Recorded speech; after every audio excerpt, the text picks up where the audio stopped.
சூப்பரா ஒரு kitchen tips பார்க்கலாமா?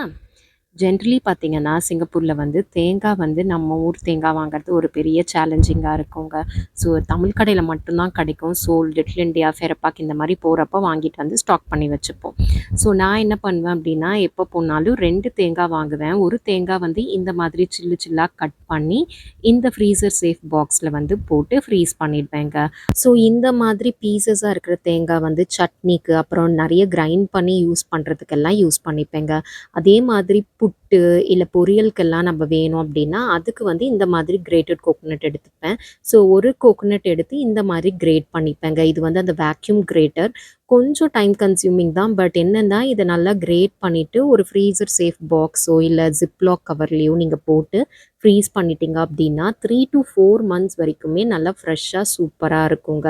வேணுங்கிறப்ப எடுத்து லைட்டா டீஃப்ராஸ்ட் பண்ணிட்டோ, இல்ல ஒரு 10, 15 மினிட்ஸ் போல நீங்க வெளியில ரூம் டெம்பரேச்சர்ல வச்சுட்டீங்க அப்படின்னா, அந்த டாப் லேயர் மட்டும் சாஃப்ட் ஆயிடும். ஸோ அப்ப வந்து நம்ம எடுத்து யூஸ் பண்ணிக்கலாம். ஸோ கோகோனட்ஸ வந்து இந்த மாதிரி நம்ம ஸ்டோர் பண்ணா 3 to 4 மந்த்ஸ் வரைக்கும் ஃப்ரெஷ்ஷா நல்லா சூப்பராவே இருக்கும். ட்ரை பண்ணி பாருங்க.